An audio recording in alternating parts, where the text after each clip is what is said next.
we go. Okay, so I think the links should always fix on that multiple choice thing. If you haven't taken it, take that ASAP. It only takes 12 minutes because that's all you're allowed to take. Which is kind of like yay, but also like but it'll be fine. Satire quiz, the stupid Canvas thing. Once you take it, like I have to go back in and do the long answers because computers aren't that smart yet. But they are dumb enough to like put that grade on your PowerSchool even though it's not completed. So I think I went back and unlinked it from PowerSchool. But if it's screwed up in there, just know that it will get fixed. So don't freak out. And sorry, I don't know how to fix that. So those are the big things. So you should be done with those. Today we're going to go over the Huck Finn final. We're going to talk about probably the heart of the novel, the all right then, I'll go to hell moment. And then I'm just going to give you work time because you've got lots of things that you need to get done for this class. Some of you have even more things because you've been saving it up for a fun Thanksgiving break. So let's give you some time for that. Questions so far? Excellent. Okay, let's look at your Huck Finn final. So I'm just going to show it to you because I'm the coolest, and also because the point of this final is for you to just kind of solidify what you have learned in Huck Finn, and to kind of help you put everything together, if that makes sense. So if you look on Canvas, there's a link, it says go over the Huck Finn final, which is what we'll do. You have all of these notes that you've hopefully been taking, as we've discussed, and the assignments, which have gone over these things. So I think somewhere you've probably got some knowledge of these things. You can use your notes in anything that you've written on this final. You can also use the book. You can just not use each other, okay? Because I don't care what your neighbor learned. I care on their exam what they learned, but I don't want you to just share some Google Doc around, because really you're robbing yourself of that learning opportunity. And as Huck Finn says, you can't pray a lie, so do not lie on this. Okay, so the final looks like this. There are 4 parts. The first part says, how much of the book did you read? And you're going to put all of it, hopefully, okay? And then you're going to put your signature, signifying your honesty on this question, okay? So do not take the final until you have finished reading the book, because that is dumb, okay? So you're smarter than that. You have until the 6th to take this, and that should give you plenty of time to finish the book, even if you have barely started, okay? So if that is you, make a schedule for yourself, put it in your phone so that it annoys you or whatever, or write it down however you best remember stuff, but make sure that you get that right first, because that's 50 points right there. Just saying, yes, I read it. Part 2 is a short answer thing, so there are, I think like 8. There's 8 things. They're each worth 3 questions. These are each concepts. So what you're going to do is you're going to say what the significance of that thing is, and then you're going to give an example from the book.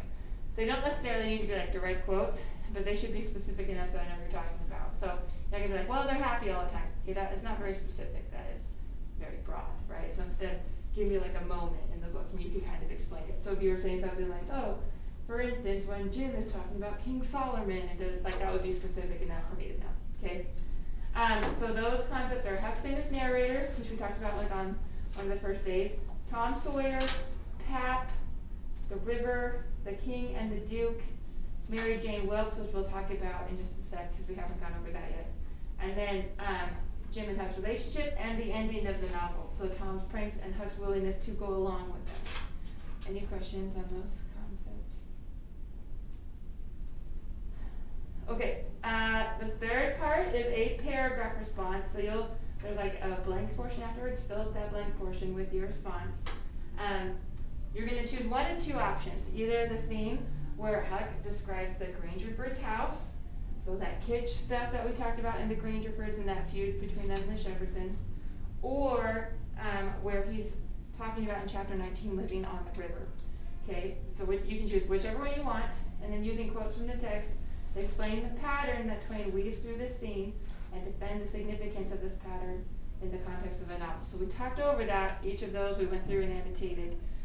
What patterns are they using, and then what significance does that bring out? So we talked about the river and the shore. What was the significance of those 2 things? What did they symbolize? or we talked about how kitsch kind of mirrored who the Grangerfords were, what's the significance of that. Questions on that one? Okay, and the last one is an essay response. So it's a 4-paragraph response.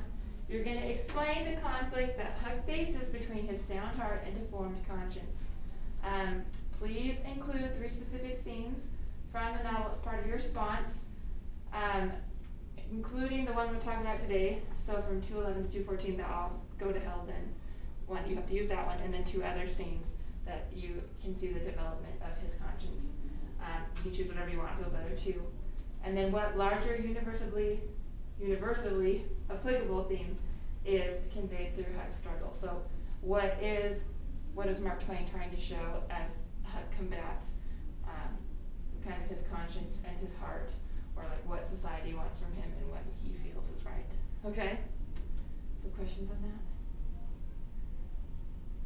Yes? Well, when do you have to take this by?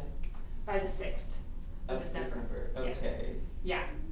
So you've got plenty of time to mull over these things and turn that in. Okay? Good question. Other questions?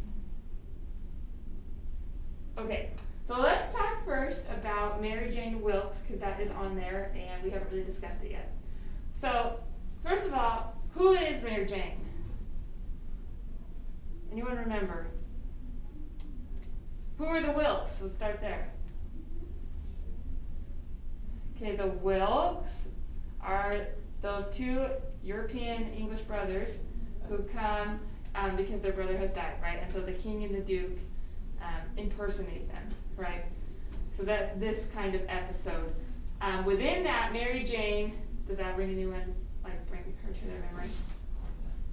Yeah? Okay, Joseph, can you tell us? Isn't she the girl that Huck Finn tells about the scale? Yes. Yeah. Okay, good. So she's one of the nieces, right? And technically the inheritance is theirs, but because they're women, which is like a whole nother issue, right? They don't actually get rights to that, so it would be the uncles who come and take care of them. So the king and the duke, and technically Huck by failure to do anything about it, are scamming them, right? And Mary Jane, it doesn't really like say in the book that he has a crush on her, but I kind of get the feeling that he's kind of crushing on her a little bit, right? Not that that's really that important, but Mary Jane, an interesting moment for Huck is when the king and the duke are so terrible that they decide, let's sell off all their assets too, and we'll get money that way. So they sell off the slaves, right? And when they sell them, they're not paying attention to families, right? They're just like, you go with them, you go with them. And Mary Jane is distraught. She's watching this and she's like, this is just the saddest thing. And she's really emotional about it. And he is watching her and he's like, yeah, that does seem sad, right? And all of a sudden his conscience is kind of kicking in and he's like, yeah, that is actually pretty terrible that they're breaking up those families. Like they're not just like assets, like they're human beings, right? And so Mary Jane, in this context, is kind of like an awakening for Huck and his conscience. He looks at her and he says, oh yeah, she's a good person and I can see that and I kind of want to be like her. And so that's when he decides that he's going to tell her about the con that they're pulling. And she's like, whoa. He's like, yeah, but you need to go away because your face is not a poker face. You need to like go so we can figure this out. But it's because of her that he kind of sparks. That's like the first action he like ever takes against the king and the duke, right? To stand up to them, even though he's not like overtly standing up to him. It is an act that he finally does, and so she's the impetus for him deciding to listen to what he believes here and not what he's been told up here. Does that make sense? Okay, so now you know who she is. So just remember that for your test. It'd be great. Any other questions on the final? Like really, this is your opportunity. All right, I wish you luck on that, my friends. Let's talk about, all right then, I'll go to hell. So if you go onto Canvas, there is a link that says, all right then, I'll go to hell annotations. How fun is that? We can say hell in school. Maybe I shouldn't say that in the video, but done. All right, so this is probably the heart of the entire novel. Like this is really what it comes down to, is this moment and this battle for Huck. Okay, so what we're going to do is I will read to you the passage. You'll listen, you'll annotate what you can, and then, when I'm done, I'm gonna give you time to individually look at it for a few minutes, and then you're gonna partner and talk about what you found, what patterns you noticed, and how they, enlarge the significance of this moment. And then we'll see what each pair had to do, okay? So the things that you should look for are obviously like diddles, so diction, imagery, details, language, syntax, anything you notice going on there. Specifically, in this passage, I think diction is a huge thing, so make sure that you're looking for his patterns and word choice. And then you're gonna look for the significance of this passage in terms of Huck's conscience and growth. And then down here at the end, when we're done with our discussion, you'll write up a brief paragraph where you talk about the significance of this passage in terms of Huck's development. And this will be helpful to you on the exam, so as you think through it now, like, this is not a waste of your time. What patterns in this passage reveal significance about it, and then what message is Twain trying to convey to his reader about the choice that Huck is making, okay? Okay, so I'll read through it, you can annotate as I go through, and then I'll give you more time to really dig in, okay? So get excited about my reading of a semi-dialect. Once I said to myself, it would be 1,000 times better for Jim to be a slave at home where his family was, as long as he got to be a slave. Oh, I'm sorry. The context for this is Jim has been captured, and Huck has to decide, okay, do I just let him be captured? Do I tell Miss Watson that, I've been going down the river with her slave, and he's hers, and I didn't return it? He's what do I do with this? Do I just tell on him, or do I try and save him? He's really conflicted about what to do about Jim. Sorry, now I will continue. Okay, once I said to myself, it would be 1,000 times better for Jim to be a slave at home where his family was, as long as he got to be a slave. And so I'd better write a letter to Tom Sawyer and tell him to tell Miss Watson where he was. But I soon give up that notion for two things.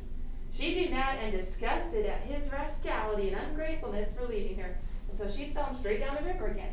And if she didn't, everybody naturally despises an ungrateful slave, and they'd make Jim feel it all the time. And so he felt ornery and disgraced. And then think of me. It would get all around that Huck Finn helped a slave to get to his freedom. And if I was ever to see anybody from that town again, I'd be ready to get down and lick his boots for shame. That's just the way that person does a low-down thing, and then he don't want to take no consequences of it. Thinks as long as he can hide, it ain't no disgrace. That was my fix exactly. The more I studied about it, the more my conscience went to grinding me, and the more wicked and low down and ornery I got to feeling. And at last, when it hit me all of a sudden that there was the plain hand of Providence slapping me in the face and letting me know my wickedness was being watched all the time from up there in heaven, whilst I was stealing a poor old woman slave that hadn't ever done me no harm, and now was showing me that there's one that's always on the lookout, and ain't a-going to allow no such miserable doing to go on just so fur and no further. I most dropped in my tracks. I was so scared. Well, I tried the best I could to kind of soften up somehow for myself by saying I was brung up wicked, and so I weren't so much to blame. But something inside of me kept saying, there was that Sunday school, you could have gone to it, and if you'd have done it, they'd have learnt you there that people that act as I've been acting about that slave goes to the everlasting fire.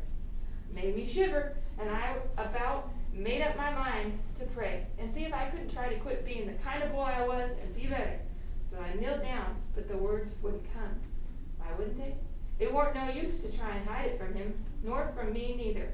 I knowed very well why they wouldn't come. It's because my heart weren't right. It's because I weren't square. It was because I was playing double. I was letting on to give up sin, but away inside of me, I was holding on to the biggest one of all. I was trying to make my mouth say I could do the right thing and the clean thing, and go and write out that to that slave's owner and tell where he was. But deep down in me, I knowed it was a lie, and he knowed it. You can't pray a lie. I found that out. So I was full of trouble, full as I could be, and didn't know what to do. At last, I had an idea, and I says, I'll go and write the letter, and then see if I can pray. Why, it was astonishing. The way I felt as light as a feather right straight off, and all my troubles gone. So I got a piece of paper and a pencil, all glad and excited, and sat down and wrote, Miss Watson, your runaway slave, Jim, is down here 2 miles below Pikesville, and Mr. Phelps has got him, and he will give him up for the reward if you send him. Huck Finn. I felt good and all washed clean of sin for the first time I had ever felt so in my life, and I knowed I could pray now, but I didn't do it straight off. I laid the paper down and sat there thinking how good it was all this happened so, and how near I come to being lost and going to hell, and went on thinking, and got to thinking over our trip down the river, and I see Jim before me all the time, in the day and in the nighttime, sometimes moonlight, sometimes storms, and we are floating along, talking and singing and laughing, but somehow I couldn't seem to strike no places to harden me against him, but only the other kind.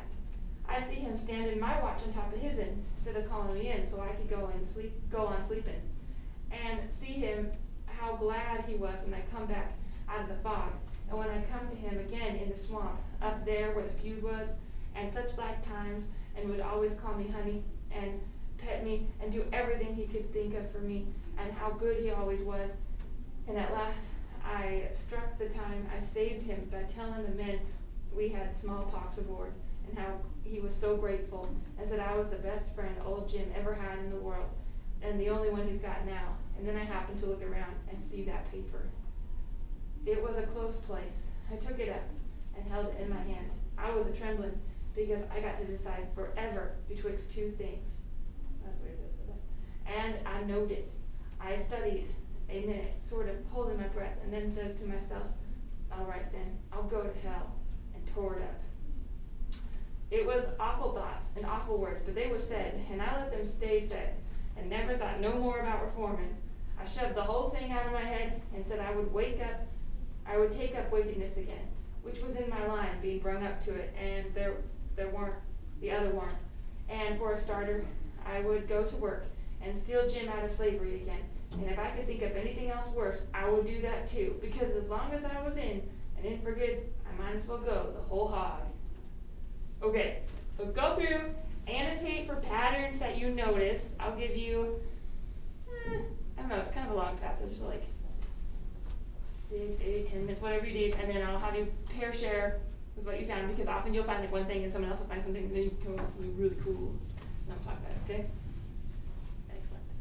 And I shall take roll, because I'm terrible at that. Apparently that's important.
We'll give you like 4 minutes, looks like 4 or something.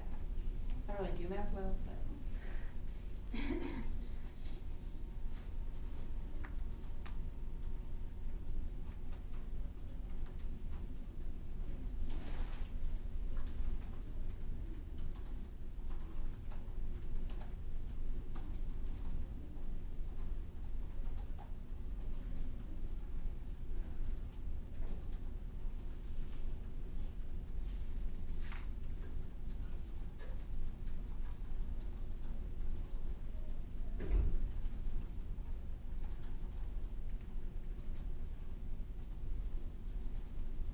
You're done with your annotation, so you start thinking about the paragraph at the bottom.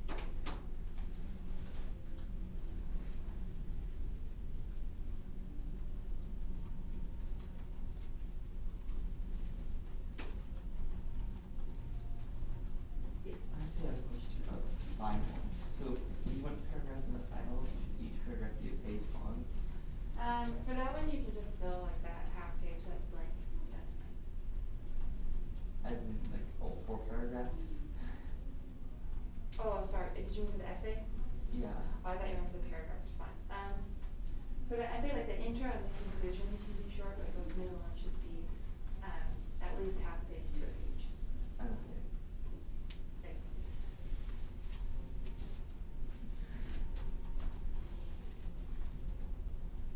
Should do some deep thinking, especially since we could use your notes.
So even if you're not quite done, turn to someone next to you, so, Jasmine might have to like, bend the way that you find someone. But talk about what you found, what patterns you found, and how that's adding to the significance of this passage, okay? One hundred. So, yeah, we're just like that. So, How far throughout the first page, up until the part where and you study for example, do it. Up until then, and like everything he said started getting his thoughts got better and better. what's gonna come after? So I feel like his conscience stops being very He didn't really want to realize until it's right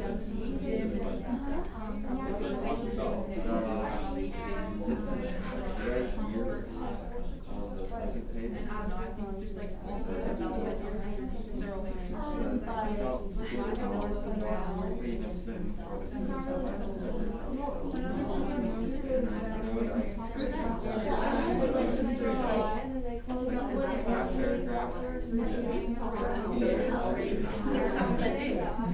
which But I now he's was. like, I don't know.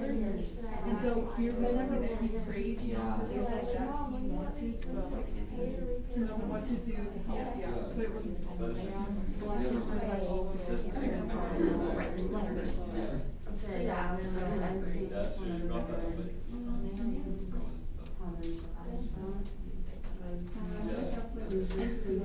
Also, Yeah. I was thinking maybe the racism can't rely on that, that might be a so, that could be some.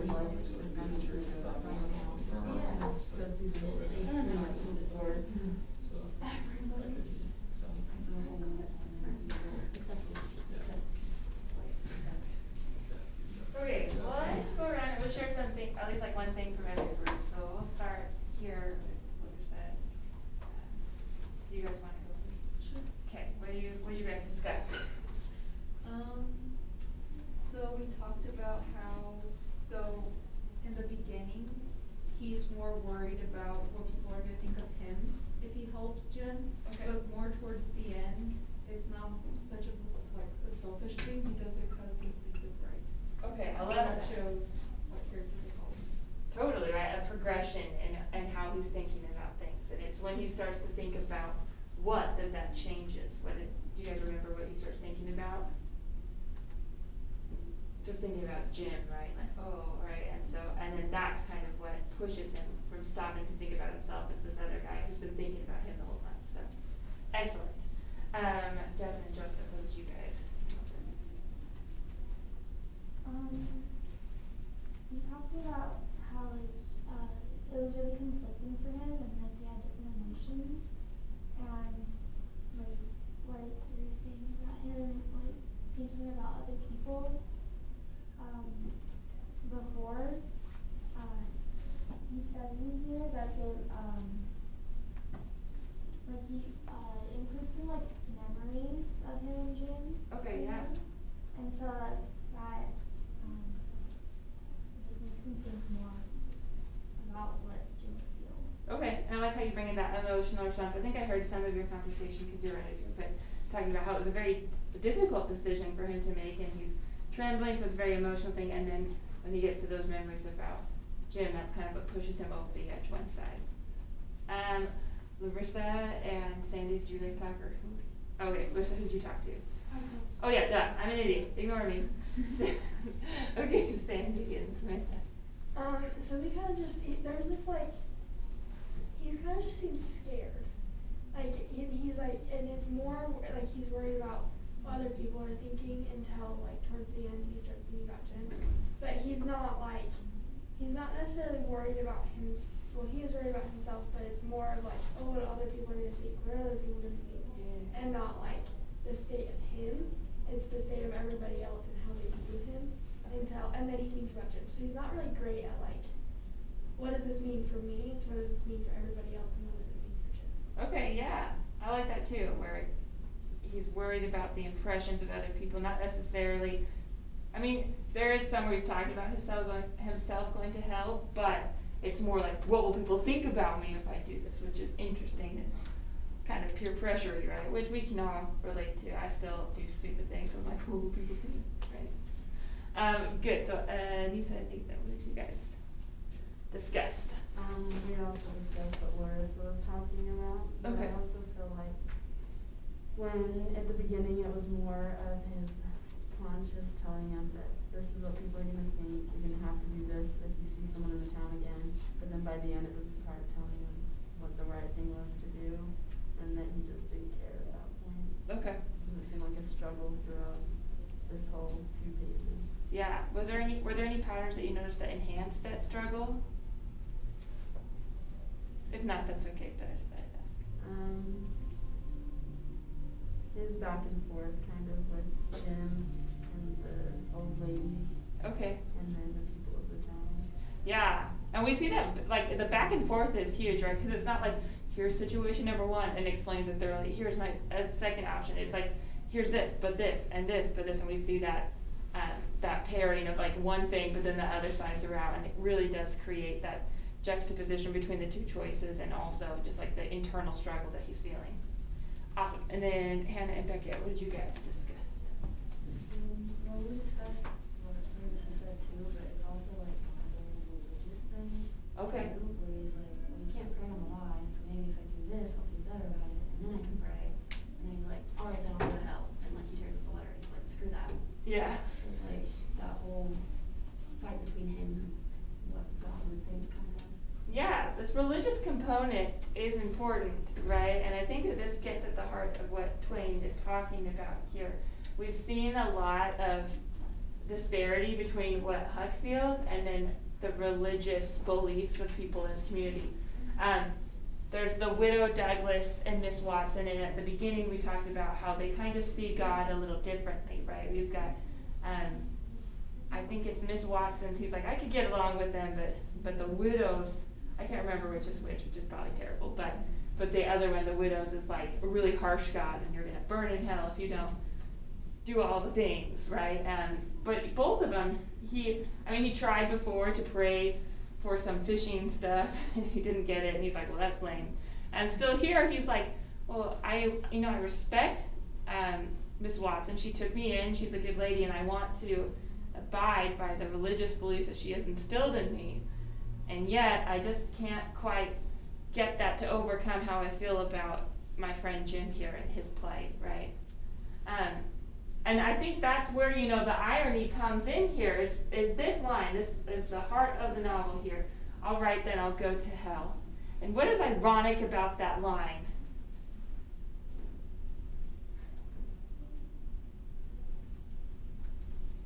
What seems backwards? Yeah, Becca. It's like doing a good thing. Yeah. And saying he's gonna go to hell for that, so that's kind of backwards, I guess. Totally, right? Like, he's decided to help this fellow human, right, who happens to be black, which that confuses everyone during this time, right, is that one little factor. But he decides, okay, fine, I'll go to hell. And yet he's probably doing the most Christian thing you could in this situation, right? Even though, the laws dictate that you should return this piece of property to his owner, right? He's like, no, my heart just isn't in it. Like, I don't feel that. And so fine, I will go to hell to help this man. And so, this line, I think, is the heart of what Twain is saying is, just because society is telling you that this is right, if you feel like it's wrong and you know that it is, then you should go to hell for that thing, right? Go to hell. But I don't think Huck is going to hell, even though he thinks he's going to hell. Right. So very powerful. Any questions about this passage or things? Okay, so this is a very important turning moment for him. This is why it's part of that essay at the end of it. You want to find other moments where Huck comes up against something that society wants him to do, and then his heart feels like a different way, right? And that will help to show his development. Okay, cool. So you can write up that paragraph here, and when you're done, turn it in to Canvas, and then you can use the rest of the time to work on whatever you need to, because many of you have several outstanding assignments.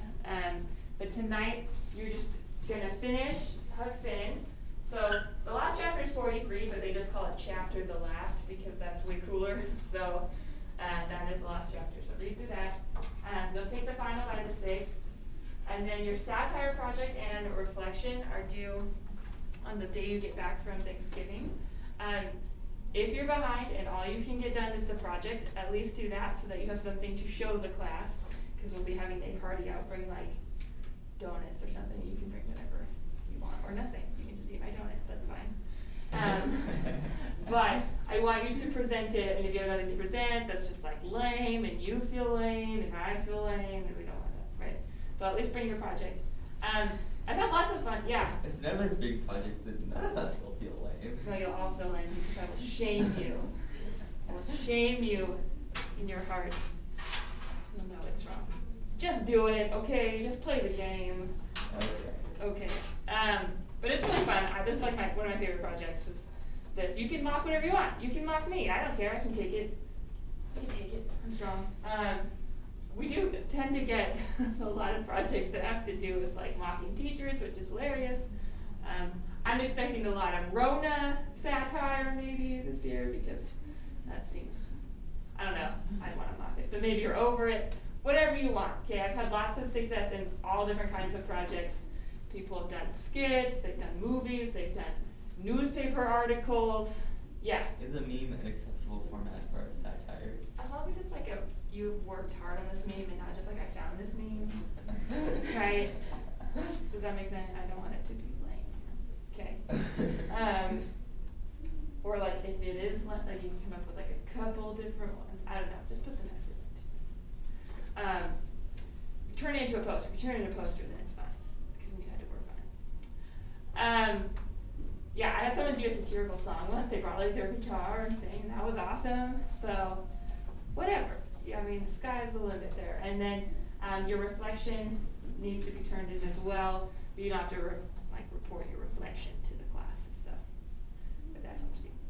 Questions, concerns? Okay, then you have the time to work on whatever you need to.